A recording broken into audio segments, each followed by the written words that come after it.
Please subscribe and don't forget to press the bell icon to get notified whenever we upload a new video.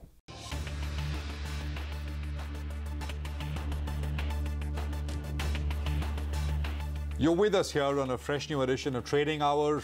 It's a Tuesday morning, and it's good to report that the market, as we speak, are basically at the high point of the day, both on the Nifty and the Bank Nifty. As I was walking in, we were knocking at the higher point of the range. That's basically where we are at.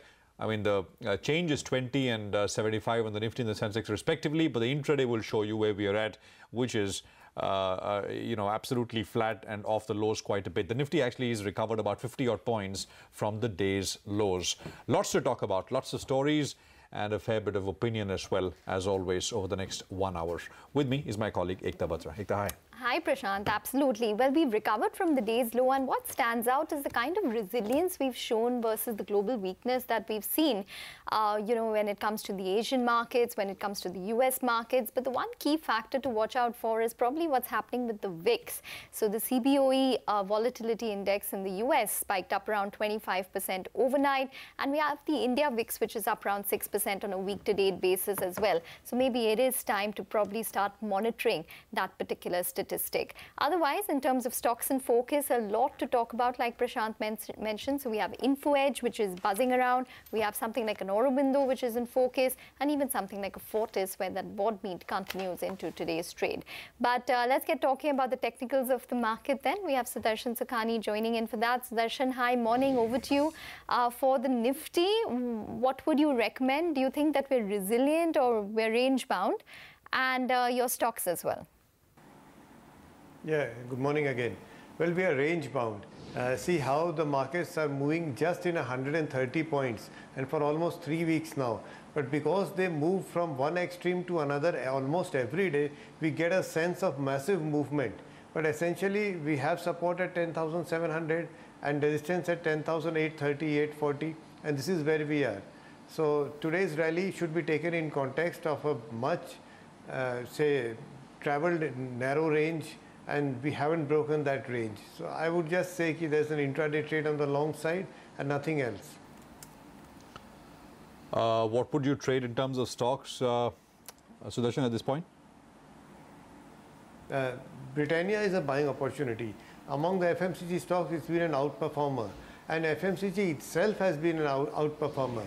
So all said and done, there's a buy here in Britannia. Two other stocks are available for short selling. The first is Vedanta. Vedanta has been breaking support levels consistently.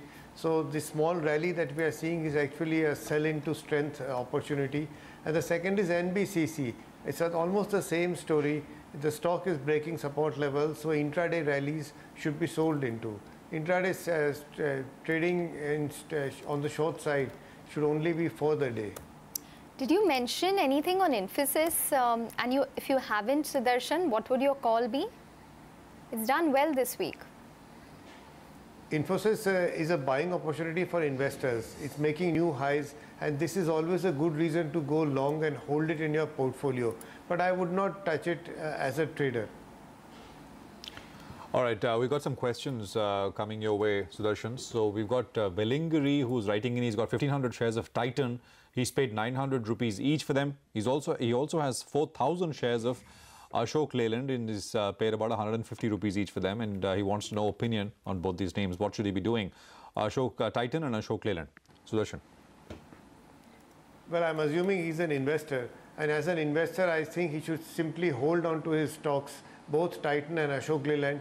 We are going through some kind of a sideways move, a minor correction of some kind in individual stocks. So you have to accept that correction. In 2 years' time, both stocks will be higher than his cost price. So be patient and hold on. Okay. All right, Sudarshan, we're going to let you go on that note. Thanks very much for joining in, taking us through all of those technical calls. We have Gaurav Bissa joining in to tell us what he's strategizing from the futures and options space. Gaurav, hi, morning. Over to you then. Your stock calls as well as index strategy.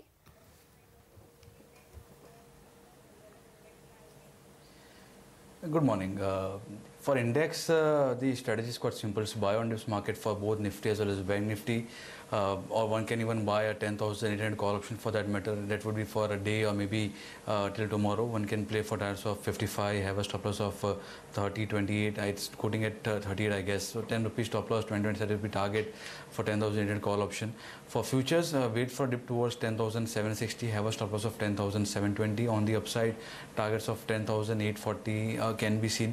Bank Nifty has a strong supports at 26,500. We had recommended to our clients as well at lower levels.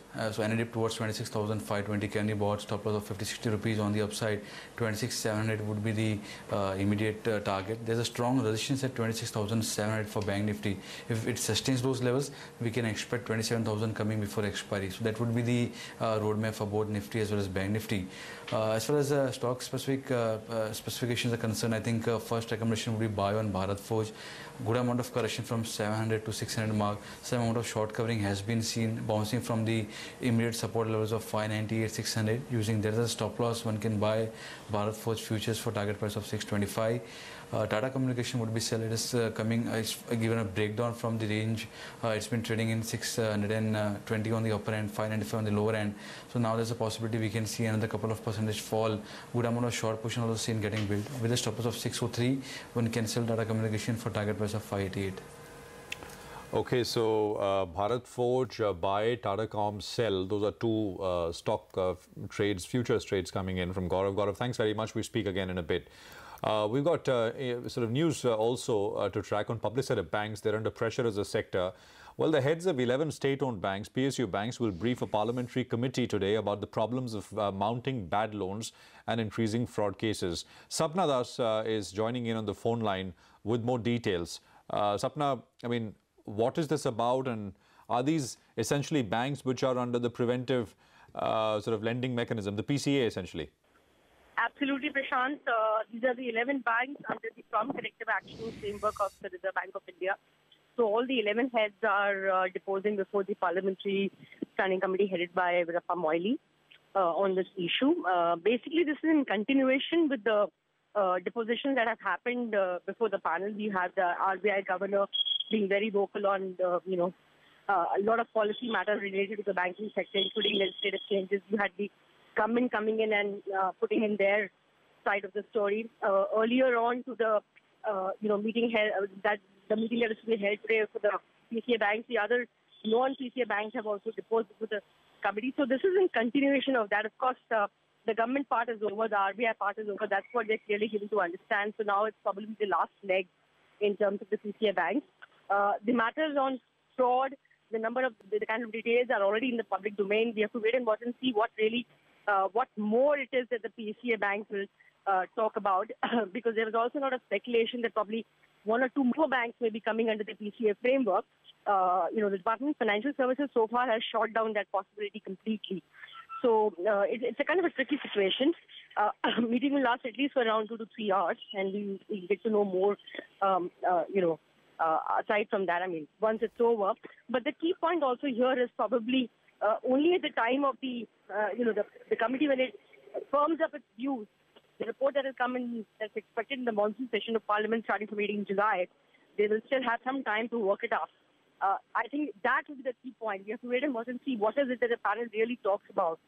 What is the recommendation that it makes in terms of, kind of overhauling the system. There's a lot that's already underway, and there's a lot that is still expected, still on the cards. So it's just a bit of a wait and watch situation. All right, Sapna, we're going to keep coming back with to you for an update with regards to this meeting of the Parliamentary Standing Committee with all of the banks which are under PCA or prompt corrective action. Some news coming in from Infosys. In fact, it's a clarification that the speculation with regards to a possible Securities Exchange Commission probe is actually speculative at this point, or it's not, or it's baseless. It's incorrect and baseless. So that's the clarification coming in from Infosys. Take a break. But up next, we're going to be discussing what's happening in the commodity space. Manisha Gupta will join in.